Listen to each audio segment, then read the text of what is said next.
Okie dokie, so we've got a timber frame here and we're going to try and find out what's wrong with it. As anybody could see looking at it, it's not a happy frame. Basically it's been painted, it's been repaired with cement, it's got anything and everything on it.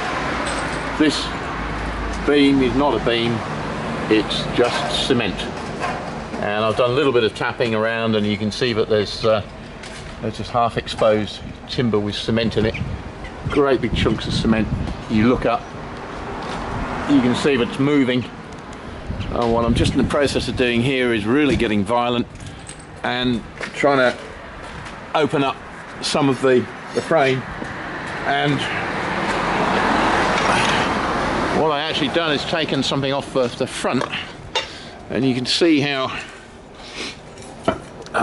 at the back of the timber that we still got an original beam. So what we're going to continue to do now is take off this cement, this rubbish that is coating the whole thing, and see just how badly damaged this timber is. Not easy trying to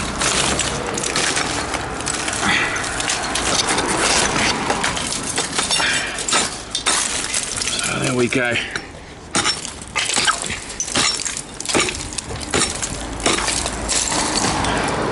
So now we've got the original beam, and somebody very nicely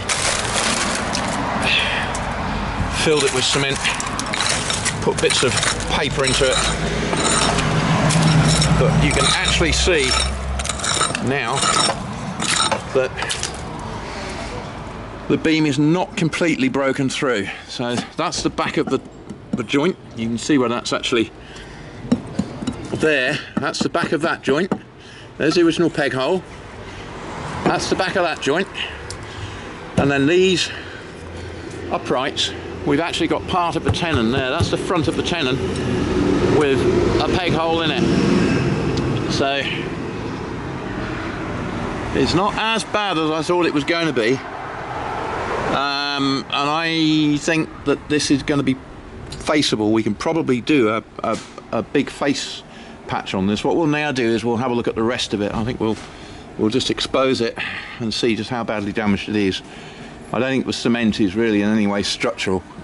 But we need to know what else is going on behind here. But that looks good. I'm happy that there's enough timber there to work with, and this is quite solid. So I like bashing it when adds. Good and solid. So there's. It's all falling off inside, don't you? All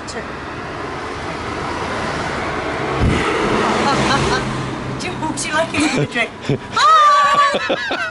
My house is falling down. I work in the road now. No, the good thing is it looks a bit better than I thought it was. We got some solid timber in here, so that's my first impression. Okay. So what we'll do now is have a closer look. I better have a look inside and see. I sent a photo of this to my mum, who's sat in America in a lake, going, look what we've done to the shop.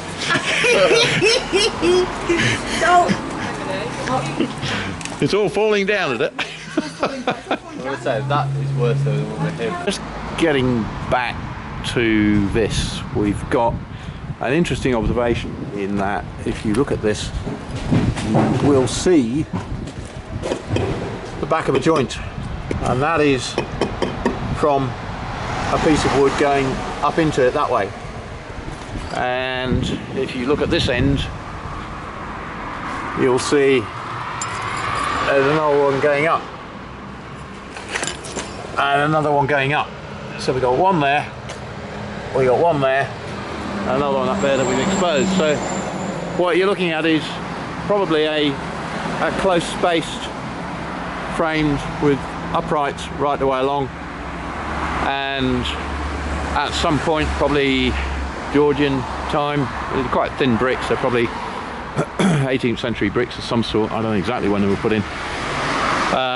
They put in this brick plinth underneath and taken the timber out. if we move up a little bit and you have a look at further up, what we've done is to expose some of the joints, and it's probably quite good stuff here. You can actually see I've opened up the brace. I've taken a bit of rough, rotten timber off here. This is all horrible manky stuff, but what we're actually back to here is quite strong timber. That's the back of the mortise, and then on the front we can see this section is the tenon, and we've exposed that tenon with the peg hole. So we've actually got a piece of wood here that is, this section, this upright, is not too bad. We can actually peg that back in. Bit of a hole in the jowl post up there, but we'll fill that. This one here, again, there's a tenon. It's quite a solid piece of timber, that. So the tenon on this is fine. There's the original peg. You can just see the peg sticking out there.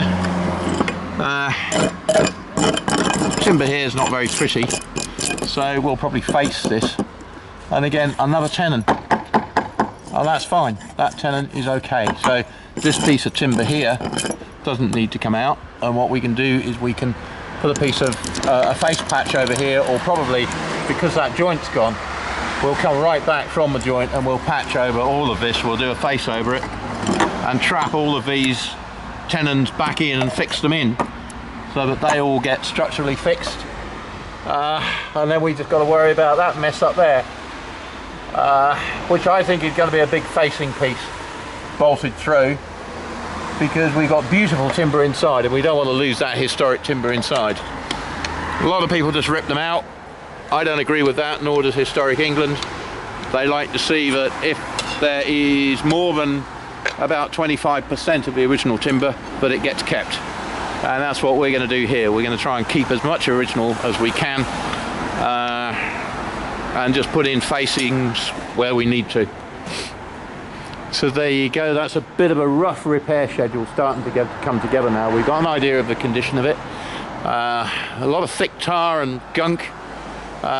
You can see where on the middle of that piece I've actually adzed off some of the tar and the gunk, and you can see the colour of the timber starting to come out. I don't like to see any paint on these things. This ideally needs to be blasted off. It wants to be sandblasted very, very gently so it doesn't damage the timber. Get all this paint off. And then the infill panels we do with a woodwool, sheepwool mix. There's about 25 panels in here, so probably about 200 quid each for the panels. So around about 4,000 or 5,000 of the infill panels with woodwool, sheepwool and a lime render on the outside, so they'll look fantastic. So there you go.